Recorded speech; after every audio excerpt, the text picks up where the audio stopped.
Harambe YouTube, it's Charles here. Today we're going to talk a little bit about Conan the Barbarian, number 25. This right here is a very cool issue of Conan the Barbarian from Titan Comics. The first thing I noticed is the cover. If you look at the cover here, what's missing? We have the title, we have the main cover picture, but we don't see the Titan Comics logo or the price. You want to know why? Because the cover extends to the back.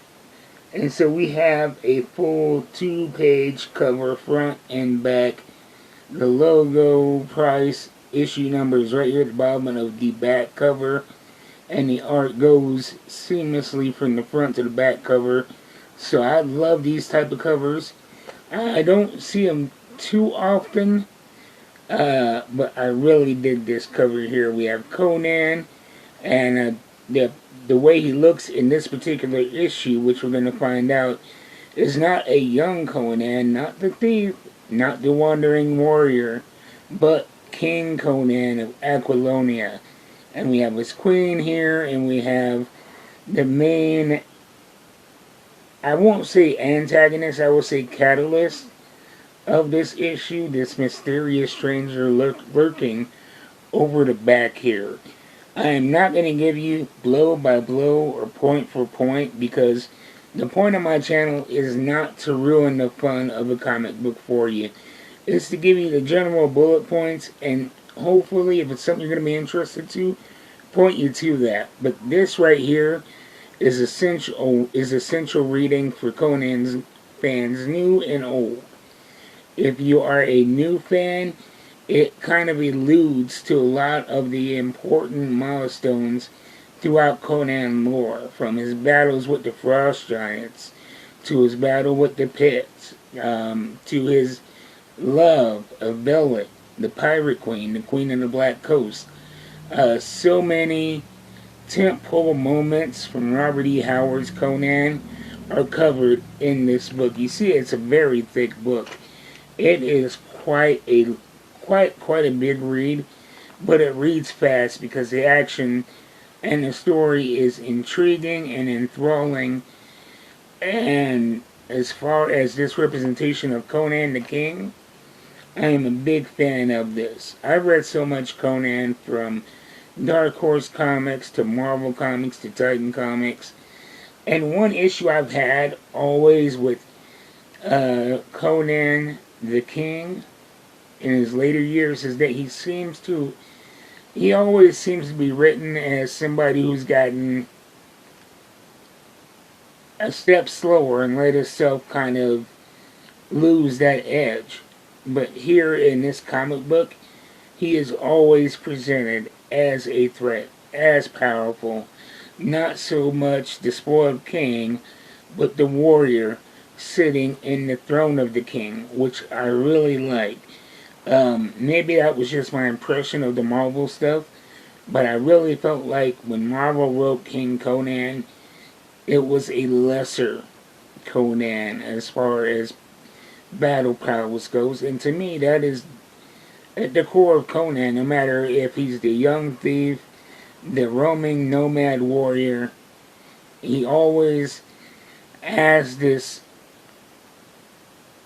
battle ready attitude, and and that's preserved here as well.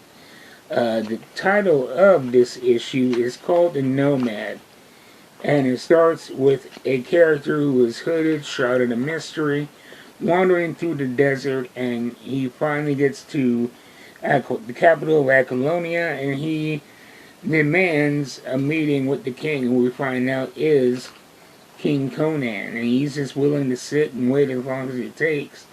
And so Conan takes him up on this offer, and that is where this thing goes, and it leads to a battle, a test per se, in a whole other realm. And we find out that, this traveler is kind of a benevolent force. Not so much flesh and blood, but how can I put this without giving away too many spoilers? He is an observer and a storyteller who has followed and documented Conan throughout Conan's entire life. And his mission in this is to test Conan, to see who Conan is now, and to see if he lives up to the legend of Conan.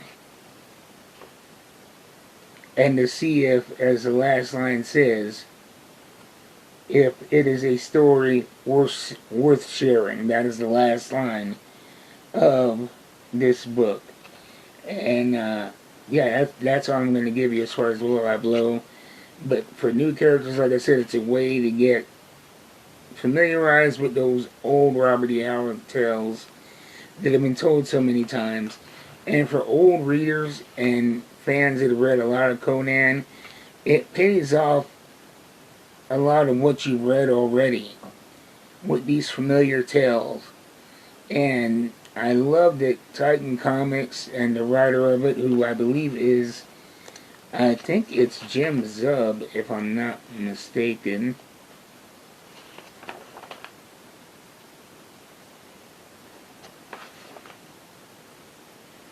Yep, it is Zub.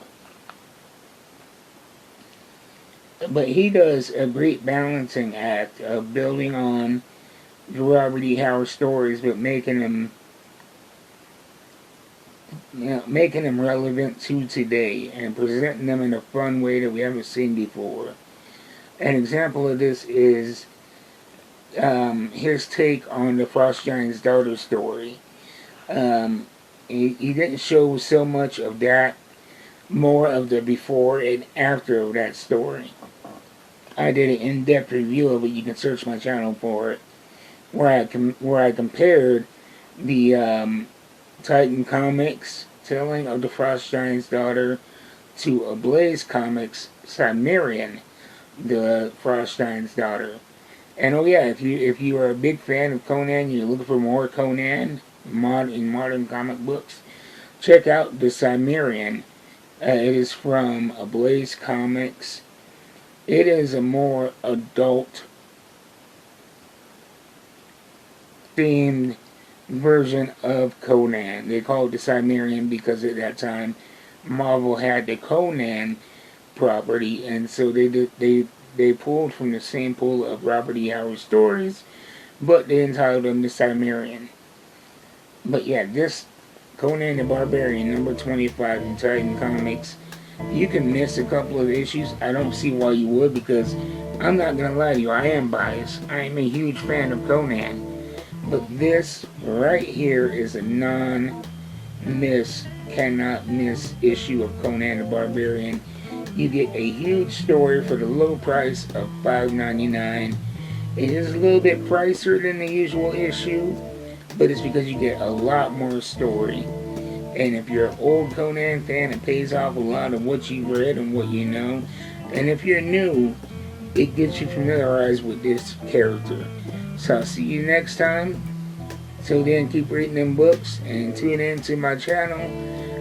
All October, we're having action figure unboxings every Thursday. And if you're a new comic book reader and you want suggestions on what to get, tune into my channel on Tuesdays, where I will preview what's coming up on the next new comic book day and some of the highlights, to look for when it comes to new comic book day. I'll see you guys next time. I'm out.